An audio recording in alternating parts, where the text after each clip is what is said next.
അൽഹംദുലില്ലാഹി റബ്ബിൽ ആലമീൻ.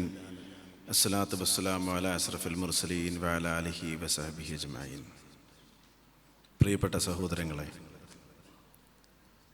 മറ്റു പല വേദികളിലും ഷിഫാൽ ജസീറയെ പ്രതിനിധീകരിച്ചുകൊണ്ട് ഞങ്ങളൊക്കെ പോകാറുണ്ട്. അപ്പോൾ സംസാരിക്കേണ്ടത് ഔപചാരികതയായതുകൊണ്ട് അത്തരം വേദികളിൽ ഞാൻ സംസാരിക്കാറുമുണ്ട്. പക്ഷേ ഈ വേദിയിൽ രണ്ട് വാക്ക് സംസാരിക്കണം എന്നത് ഞാൻ മനസ്സുകൊണ്ട് ആഗ്രഹിച്ച ഒരു കാര്യമാണ്. മാഷാ അല്ലാഹ്, ഈ വേദി അതിന് കാരണമായതിൽ അതിന് പിന്നിൽ പ്രവർത്തിച്ച ഓരോരുത്തരോടും അവർക്ക് അർഹമായ പ്രതിഫലം അള്ളാഹുവിൻ്റെ ഭാഗത്തു നിന്നുണ്ടാവട്ടെ എന്ന് പ്രാർത്ഥിക്കുന്നു. സാഹിത്യത്തെ പറ്റിയൊന്നും പറയാൻ എനിക്കറിയില്ല.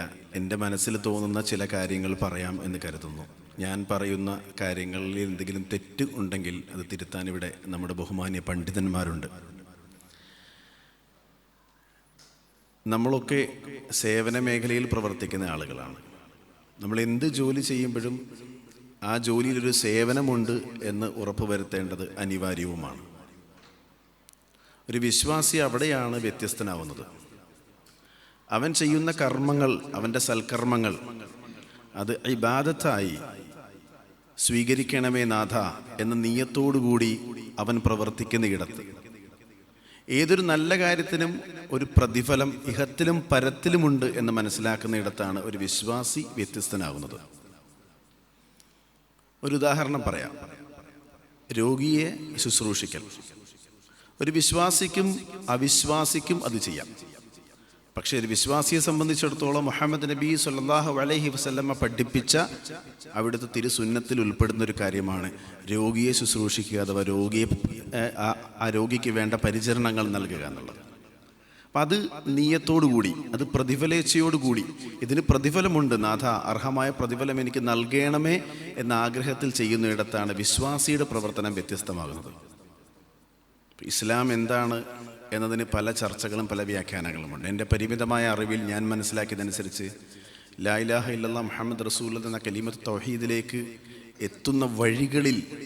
എത്തിച്ചേരുന്ന വഴികളിൽ ഒന്നാണ് വഴിയിൽ നിന്നും ഒരു ഉപദ്രവം നിൽക്കുക.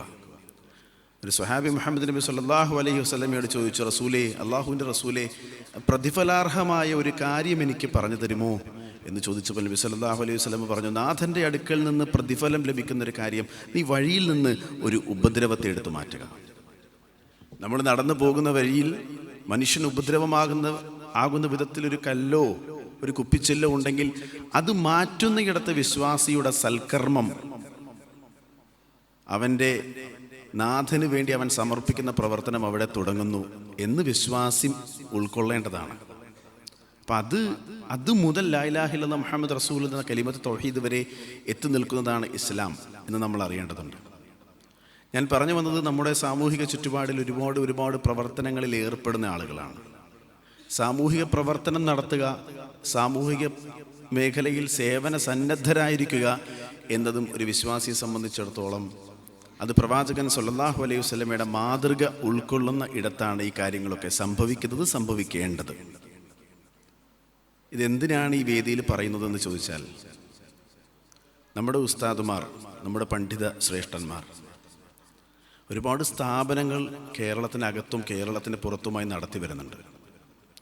ഈ സ്ഥാപനങ്ങളിൽ എൻ്റെ പരിമിതമായ അറിവിൽ ഞാൻ അറിഞ്ഞു മനസ്സിലാക്കിയ എൻ്റെ ബോധ്യങ്ങൾ ഇവിടെ പങ്കിടാൻ ആഗ്രഹിക്കുന്നു. ഈ സ്ഥാപനങ്ങളിലൊക്കെ ആയിരക്കണക്കിന് മക്കൾ, അനാഥ മക്കൾ ഈ സ്ഥാപനങ്ങളിലൂടെ പഠിച്ച് ജീവിതത്തിൻ്റെ ഉന്നതമായ അവസ്ഥകളിൽ, ഉന്നതമായ പൊസിഷനുകളിൽ, പിന്നെ നിലകളിലൊക്കെ എത്തിയിട്ടുണ്ട്.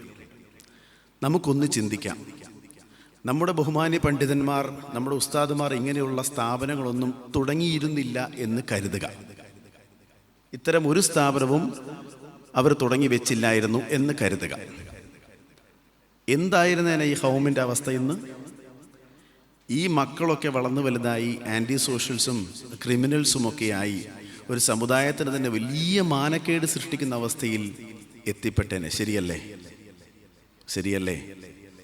ഈ മക്കൾ കേരളത്തിൽ മാത്രമല്ല, കേരളത്തിന് പുറത്തും കാശ്മീരിലും അതുപോലെ ഗുജറാത്തിലും എത്രയെത്ര സംസ്ഥാനങ്ങളിൽ ഈ മക്കളെ ചെന്ന് ചേർത്ത് പിടിച്ച് മറോട് ചേർത്ത് പിടിച്ച് ആ മക്കളെ പോറ്റി വളർത്തിയ ഉസ്താദുമാർ നമ്മുടെ നാട്ടിലുണ്ട്. അത് മർക്കസായാലും ഇതിനായാലും ഞാൻ പ്രത്യേകിച്ച് പറയേണ്ട കാര്യങ്ങളില്ലല്ലോ. ഇതൊരു പ്രാസ്ഥാനിക തലത്തിൽ നിന്നും ഞാൻ മനസ്സിലാക്കിയ കാര്യമല്ല. ഏതെങ്കിലും ഒരു പ്രസ്ഥാനത്തിൽ ചെന്ന് മെമ്പർഷിപ്പ് എടുത്തുകൊണ്ട് ഞാൻ മനസ്സിലാക്കിയ കാര്യമല്ല. ഞാൻ എന്നോട് തന്നെ ഇടയ്ക്കിടെ ചോദിക്കുന്ന ഒരു ചോദ്യമുണ്ട്. ഒരു അനാഥ കുഞ്ഞിൻ്റെ ജീവിതം എനിക്ക് ഏറ്റെടുക്കാൻ കഴിഞ്ഞിട്ടുണ്ടോ?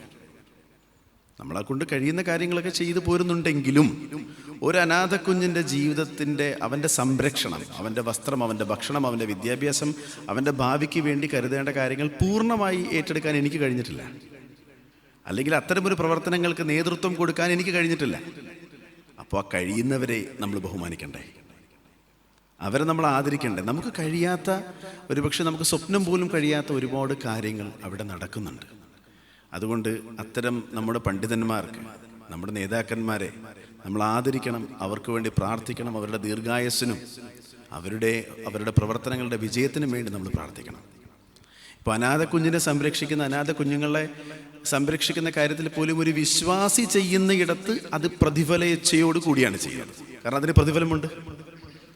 അനാഥനെ സംരക്ഷിക്കുക എന്നതും പ്രവാചകൻ മുഹമ്മദ് നബി സല്ലല്ലാഹു അലൈഹി വസല്ലമയുടെ അധ്യാപനത്തിൽപ്പെട്ടതാണ്. ഒരു സമൂഹത്തിൽ അഗതികളുണ്ടെങ്കിൽ, രോഗികളുണ്ടെങ്കിൽ, വിധവകളുണ്ടെങ്കിൽ, പ്രയാസം അനുഭവിക്കുന്ന മനുഷ്യരുണ്ടെങ്കിൽ അവരെ സംരക്ഷിക്കുക ഒരു വിശ്വാസിയെ സംബന്ധിച്ചിടത്തോളം പ്രവാചകൻ മുഹമ്മദ് നബി സല്ലല്ലാഹു അലൈഹി വസല്ലമയുടെ മാതൃക ഉൾക്കൊണ്ടുകൊണ്ട് ചെയ്യേണ്ടതാണ്. നമ്മൾ മലബാറിലൊക്കെ നോക്കുമ്പോൾ എത്രയെത്ര പാലിയേറ്റീവ് സംവിധാനങ്ങളാണ് ഉണ്ടായിട്ടുള്ളത്. കേരളത്തിൻ്റെ ചരിത്രത്തിൽ പാലിയേറ്റീവ് രംഗത്ത് അല്ലെങ്കിൽ ഡയാലിസിസ് രംഗത്തൊക്കെ മനുഷ്യർക്ക് സേവനം നടത്തുന്ന, ഇനിയിപ്പോൾ നമ്മൾ അനാഥ മന്ദിരങ്ങൾ എടുത്താലും അഗതി മന്ദിരങ്ങൾ എടുത്താലും ഏറ്റവും കൂടുതൽ സംഭവിച്ചിട്ടുള്ളത് മലബാറിലാണ്. അതെന്തുകൊണ്ടാണ് എന്നത് ഞാൻ കാരണം വ്യക്തമാക്കാതെ അറിയാം എല്ലാവർക്കും. എന്തുകൊണ്ടാണ്? അതിന് പിന്നിൽ പ്രവർത്തിക്കുന്ന ആളുകളെ സംബന്ധിച്ചിടത്തോളം അവർ പ്രതിഫലം ഇഹത്തിലും പരത്തിലും പ്രതീക്ഷിക്കുന്നുണ്ട്. നല്ലത് ചെയ്താൽ നല്ലത് വരും, തിന്മ ചെയ്താൽ തിന്മ വരും. നല്ലതിന് നല്ലത് പ്രതിഫലമായി കിട്ടും, നല്ലതല്ലെങ്കിലോ തിന്മയാണെങ്കിലോ തിന്മയ്ക്ക് തിന്മ തന്നെ പ്രതിഫലമായി കിട്ടും. അതല്ലേ ഒരു വിശ്വാസിയുടെ വിശ്വാസത്തിൻ്റെ അടിസ്ഥാനം. ഫമയഅമൽ മിസ്ഖാല ദർറത്തിൻ ഖൈറൻ യറ വമയഅമൽ മിസ്ഖാല ദർറത്തിൻ ശർറൻ യറ എന്ന് വിശ്വസിക്കുന്ന ഒരാളാണ് വിശ്വാസി. ഖൈർ ചെയ്താൽ ഖൈർ വരും, ഷർറ് ചെയ്താൽ ഷർറ് വരും. എൻ്റെ സഹോദരങ്ങൾ, എൻ്റെ മക്കൾ, എൻ്റെ അനുജന്മാർ, നമ്മൾ ഒത്തൊരുമിക്കുന്ന ഈ വേദിയിൽ, ഈ വേദി വിടും മുൻപ് അച്ചടക്കത്തോടെ ഇരിക്കുന്ന ഈ വേദിയിൽ ഓരോ ആളുകളോടും എനിക്ക് പറയാനുള്ളത്, ആ സേവന സന്നദ്ധത നമ്മൾ കൈവിടരുത് ഇൻഷാ അല്ലാഹ്. ആ സേവന സന്നദ്ധത നമ്മൾ കൈവിടരുത് ഇൻഷാ അല്ലാഹ്. രണ്ടാമത്തേത്, നമ്മൾ ആ സേവന മേഖലയിൽ നമുക്ക് മാതൃക കാണിച്ചു തന്ന പണ്ഡിതന്മാരെ നമ്മൾ ആദരിക്കണം. നമ്മൾ അറിയില്ലാത്ത വിഷയങ്ങളിൽ സംസാരിക്കരുത്. അറിയില്ലാത്ത വിഷയങ്ങൾ, നമ്മുടെ അറിവിനപ്പുറമുള്ള വിഷയങ്ങളിൽ നമ്മൾ പ്രത്യേകിച്ച് സോഷ്യൽ മീഡിയയിൽ ചർച്ച ചെയ്യരുത്. ഒരു കമൻറ്റിടും മുൻപ് നമ്മൾ 100 പ്രാവശ്യം ആലോചിക്കണം. ഇതിൻ്റെ ആവശ്യമുണ്ടോ? ഇതിൻ്റെ സത്യം എന്താണ്? ഇതുകൊണ്ടുണ്ടാവുന്ന ഗുണദോഷ ഫലങ്ങൾ എന്തൊക്കെയാണ്? തീർച്ചയായിട്ടും ആലോചിക്കണം. നമ്മൾ നമ്മുടെ പണ്ഡിതന്മാരിൽ മാതൃക ഉൾക്കൊള്ളേണ്ട കാര്യങ്ങൾ ഉൾക്കൊള്ളുക തന്നെ വേണം. 3, നമ്മൾ പ്രതിഫലേച്ഛയോട് കൂടി തന്നെ പ്രവർത്തിക്കണം. നമുക്ക് പ്രതിഫലമുണ്ട്, നാഥൻ്റെ അടുക്കൽ നമുക്ക് പ്രതിഫലമുണ്ട്. 4, നല്ല നീയത്തോടു കൂടി, ഉദ്ദേശശുദ്ധിയോടു കൂടി നമ്മൾ ഈ കാര്യങ്ങൾ ചെയ്യുക. നമുക്ക് വിമർശനങ്ങളുണ്ടാവും, നമുക്ക് പ്രയാസങ്ങളുണ്ടാവും, ചിലപ്പോഴൊക്കെ നമ്മൾ ഒറ്റപ്പെടുന്നത് പോലത്തെ തോന്നലുകളുണ്ടാവും. ഒരു കുഴപ്പമില്ല. ഞാൻ ഈ സദസ്സിൻ്റെ അച്ചടക്കം എന്നെ ഏറെ ആകർഷിക്കുന്ന ഒരു കാര്യമാണ്. ഞാൻ സാധാരണ എൻ്റെ സ്വദേശം ആലപ്പുഴയാണെങ്കിലും മിക്കവാറുമൊക്കെ ഞാൻ നാട്ടിൽ ജീവിച്ചു പോന്നിട്ടുള്ളത് കോഴിക്കോടാണ്. ഞങ്ങൾ ഈ റമദാനിലൊക്കെ പള്ളികളിൽ നോമ്പ് തുറക്കാൻ പോകുമ്പോൾ എൻ്റെ ഒട്ടുമിക്ക നോമ്പ് തുറയും ഞാൻ കാരന്തൂരിലെ മർക്കസിൽ ചെന്ന് തുറക്കുന്ന ഒരാളാണ്. അതിന് കാരണം എന്ന് പറഞ്ഞാൽ ഏറ്റവും അച്ചടക്കത്തോടു കൂടി നോമ്പ് തുറക്കാൻ പറ്റുന്ന സ്ഥലങ്ങളിൽ ഒന്നാണ് അത്. ഇതൊന്നും ഞാൻ ഒരു പ്രസ്ഥാനത്തിൽ വന്ന് മെമ്പർഷിപ്പ് എടുത്ത് പറയുകയൊന്നുമല്ല കേട്ടോ. നിങ്ങൾക്ക് പരിശോധിക്കാം. എൻ്റെ ബോധ്യത്തിൽ വരുന്ന കാര്യങ്ങളാണ്. അല്ലാഹു സുബ്ഹാനഹു വ തആല അവൻ്റെ മഹത്തായ പ്രതിഫലം നൽകി നമ്മെ ഏവരെയും അനുഗ്രഹിക്കുമാറാകട്ടെ.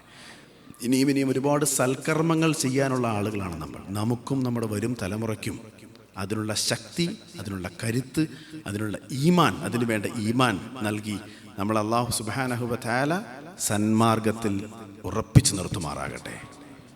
ശോഭനീയമായൊരു ഭാവി നമ്മുടെ ഭാരതത്തിന്, ഈ ലോകത്തിന് നൽകി ഒരു മാതൃകാ സമൂഹമായി എക്കാലത്തും വർത്തിക്കുവാൻ അല്ലാഹു സുബ്ഹാനഹു വ തആലയുടെ മഹത്തായ അനുഗ്രഹം ഉണ്ടാകുമാറാകട്ടെ എന്ന് പ്രാർത്ഥിച്ചുകൊണ്ട് നിർത്തുന്നു. റബ്ബനാ ആതിനാ ഫിദ്ദുനിയ ഹസന വഫിൽ ആഖിറതി ഹസനത വഖിനാ അദാബന്നാർ. റബ്ബനാ തഖബ്ബൽ മിന്നാ ഇന്നക അൻതസ് സമീഉൽ അലീം വതുബ് അലൈനാ ഇന്നക അൻതത് തവ്വാബുർ റഹീം. ആമീൻ ആമീൻ ബിറഹ്മതിക യാ അർഹമർ റഹീമീൻ. അസ്സലാമു അലൈക്കും വറഹ്മത്തുള്ളാഹി വബറകാതുഹു.